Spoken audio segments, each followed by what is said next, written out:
अखिलेश के दांव में क्या योगी आदित्यनाथ चकर घिन्नी की तरफ फंस गए हैं? आज की तारीख में योगी आदित्यनाथ के खिलाफ अब उनके ही मंत्री मोर्चा खोले बैठे हैं। यहां तक खुली धमकी दी जा रही है योगी जी के मंत्री के द्वारा कि भैया गठबंधन तोड़ना है तो तोड़ लो, लेकिन गाली मत दो। और साथ ही साथ नसीहतें भी दी जा रही हैं और उस नसीहत को पूजा पाल के मामले से जोड़कर देखना बेहद जरूरी है। नमस्कार, मैं स्वप्निल, आप the news launcher Uttar Pradesh Uttarakhand देख रहे हैं। दोस्तों, आपकी स्क्रीन पर एक खबर है। संजय निषाद योगी जी के कैबिनेट मंत्री हैं। यूं तो बहुत सारी बातें इन्होंने बोली, लेकिन जो मुख्य बातें थी उनको समझना चाहिए और इन्होंने एक एक्शन लिया। उस एक्शन के बारे में जरा पहले बात करते हैं। आपकी स्क्रीन पर उसी खबर के विस्तार में जाइएगा तो आपको पता चलेगा। इनके बेटे हैं ई सरवन निषाद, और आपको पता है संजय निषाद ने क्या किया? डॉक्टर संजय निषाद ने अपने भाजपा विधायक बेटे, भाजपा से विधायक थे चूंकि ई सरवन, उनको पार्टी के प्रदेश प्रभारी पद से हटा दिया। उनका कहना है कि यह बदलाव है, बेटे ई सरवन को दूसरी और बड़ी जिम्मेदारी देंगे, लेकिन ये कार्रवाई लोगों को पॉलिटिकल स्टंटबाजी से अधिक कुछ नहीं लग रही।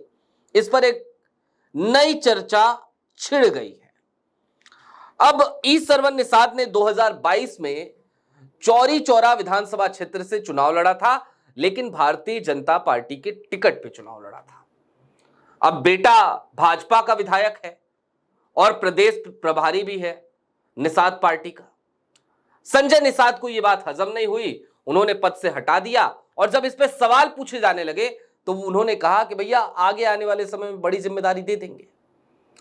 लेकिन हालिया दिनों में क्या क्या हुआ है, जरा सिलसिलेवार तरीके से उसको समझने की जरूरत है। और उसके बाद जिक्र करेंगे संजय निषाद की नसीहत का। ऐसा लगा उन्होंने ये नसीहत सिर्फ और सिर्फ योगी आदित्यनाथ को नहीं, बल्कि दिल्ली दरबार को भी दे दी। अखिलेश यादव की पार्टी से विधायक बनी पूजा पाल सदन के भीतर योगी आदित्यनाथ की भूरी भूरी तारीफ करती हैं और उसके बाद अखिलेश यादव की पार्टी एक्शन लेती है। पूजा पाल बहुत लंबे समय से बागी थी, क्रॉस वोटिंग किया था इन्होंने राज्यसभा चुनाव के दरमियान, लेकिन तब भी अखिलेश यादव ने बड़ा दिल दिखाया था। फिर एक वक्त आया, पानी सर से ऊपर निकल गया और फिर अखिलेश यादव को मजबूरी में एक्शन लेना पड़ा। पूजा पाल को पार्टी से बाहर का रास्ता दिखा देना पड़ा। योगी आदित्यनाथ को लगा कि देखो कितना सुनहरा मौका आया है और उन्होंने इस मौके को लपकने की कोशिश करी। मंत्रिमंडल विस्तार की बातें होने लगी और नए मंत्रियों के आवाभगत की तैयारियां भी, और इन सब के दरमियान पूजा पाल का नाम भी उस फहरिस्त में शामिल कर दिया गया जिनको नए मंत्रिमंडल दिए जाने थे, मंत्रिमंडल में शामिल करना था, मंत्रिमंडल विस्तार का जो लोग हिस्सा थे। लेकिन फिर दिल्ली दरबार ने अड़ंगा लगा दिया, मंत्रिमंडल का विस्तार हुआ नहीं। और इस बीच में पूजा पाल ने कई कांड कर दिए। मसलन पहले उन्होंने यह कहा कि अगर मुझे कुछ होता है तो उसकी जिम्मेदारी सपा की होगी, अगर मेरी जान चली जाती है तो उसकी जिम्मेदारी समाजवादी पार्टी की होगी। फिर अखिलेश यादव सामने आए, उन्होंने सीधे तौर पे कहा कि जो मुख्यमंत्री से मिलकर आया हो उसकी सुरक्षा की जिम्मेदारी मुख्यमंत्री की होनी चाहिए। और साथ ही साथ पूजा पाल के इस एक वक्तव्य ने उत्तर प्रदेश के लॉ एंड ऑर्डर पे भी सवाल खड़े कर दिए कि क्या उत्तर प्रदेश में लॉ एंड ऑर्डर सही नहीं है। फिर पूजा पाल के मामले में अखिलेश यादव ने एक और बड़ा बयान दिया। उन्होंने कहा कि इसकी जांच केंद्रीय एजेंसियों द्वारा कराई जानी चाहिए कि आखिरकार पूजा पाल की जान को किससे खतरा है। कहीं ऐसा ना हो कि भारतीय जनता पार्टी के लोग पूजा पाल की हत्या कर दें और जेल हमें जाना पड़े। इसके बाद श्यामलाल, जो प्रदेश अध्यक्ष हैं उत्तर प्रदेश के सपा के, उन्होंने एक चिट्ठी भी बकायदा लिख दी गृह मंत्री अमित शाह साहब को, और उसमें इस बात का जिक्र किया, इस बात की डिमांड करी कि जरा एक जांच कराइए और हुजूर जांच करा के पता लगाइए कि पूजा पाल की जान को किससे खतरा है। अब इस एपिसोड में ही एक नया एपिसोड जुड़ गया है जो भारतीय जनता पार्टी, योगी आदित्यनाथ और दिल्ली दरबार यानी मोदी और सास सबकी फजीयत एक साथ कराता नजर आता है। संजय निषाद ने सीधे तौर पर, जो योगी जी के कैबिनेट मंत्री हैं, उन्होंने कहा कि भाई आपको गठबंधन तोड़ना है अगर, तो आप हमसे गठबंधन कल का तोड़ते आज तोड़ लीजिए, कल की जगह आज तोड़ लीजिए, लेकिन सहयोगी दलों को यूं गालियां तो मत दीजिए। कुल मिलाकर संजय निषाद का यह बयान इस बात की तस्दीक करने के लिए काफी था कि आज की तारीख में सहयोगी दल असुरक्षित महसूस कर रहे हैं भारतीय जनता पार्टी के साथ। उन्होंने बकायदा और भी दलों का नाम लिया।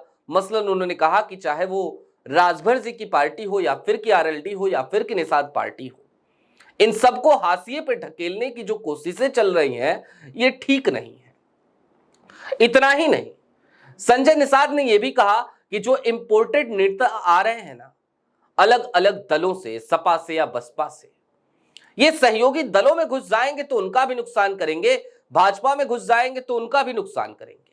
लिहाजा ऐसे लोगों को ज्यादा प्रमोट करने की जरूरत है नहीं और इन लोगों को बहुत ज्यादा तवज्जो देने की जरूरत है नहीं। अब जाहिर सी बात है कि संजय निषाद जब ये सारी बातें कर रहे थे तो फिर ये झटका था योगी आदित्यनाथ के लिए। योगी जी के कैबिनेट का मंत्री ही अगर इस तरीके के बयान देगा तो फिर भला विपक्ष की जरूरत ही क्या है, अपोजिशन की जरूरत ही क्या है। कुल मिलाकर आज की तारीख में चाहे वो दिल्ली दरबार हो या फिर कि लखनऊ, दोनों जगहों पे एक पैरेलल स्थिति देखने को मिलती है और वो ये कि अपोजिशन खुद के खेमे में ही पैदा होने लगा है। यानी कि दिल्ली दरबार को जिस अपोजिशन का सामना करना पड़ रहा है वो अपोजिशन राहुल गांधी, अखिलेश यादव सरीखे नेता तो हैं ही, लेकिन उससे कहीं ज्यादा भीतर खाने के लोग हैं। एनडीए के सहयोगी दलों के भी हैं, उनकी ब्लैकमेलिंग से भी दिल्ली दरबार त्रस्त है। तो दूसरी तरफ आरएसएस जैसी संस्था के भी लोग हैं जो लगातार दिल्ली दरबार को परेशान कर रहे हैं, उनकी मुश्किलें बढ़ा रहे हैं। और वही चीजें लखनऊ में भी देखने को मिल रही हैं कि योगी आदित्यनाथ को जितना अखिलेश यादव की पार्टी या फिर की बहुजन समाज पार्टी की बात तो छोड़ दीजिए, जाने ही दीजिए, या फिर की कांग्रेस, इनसे जितनी मुश्किलें उनकी नहीं बढ़ती उससे कहीं ज्यादा उनकी मुश्किलें उनके अपने सहयोगी दल ही बढ़ा देते हैं, या फिर कि वो लोग बढ़ा देते हैं जिन पर योगी आदित्यनाथ भरोसा कर ले जाते हैं और कहते हैं आइए स्वागत है आपका, लेकिन फिर सामने खड़े वो लोग कहते हैं आपके अंगने में हमारा क्या काम है। बहरहाल आपकी क्या राय है इस पूरे मामले पर, इस पूरे मंजर पर? योगी आदित्यनाथ हो या फिर कि दिल्ली दरबार, उनकी बढ़ती हुई मुसीबतें आखिरकार इस क्रूर सियासत में किस दिशा में बढ़ चली हैं? और साथ ही साथ समझने की जरूरत इस बात को भी है कि क्या ये वो वक्त आ गया है जब भारतीय जनता पार्टी एक ऐसे संक्रमण काल से गुजरने लगी है जहां पर वो सूर्यास्त की तरफ बढ़ चली है। अभी के लिए दीजिए इजाजत। ऐसे ही तमाम अपडेट्स, तमाम डेवलपमेंट्स के लिए जुड़े रहिए the news launcher Uttar Pradesh Uttarakhand के साथ। शुक्रिया।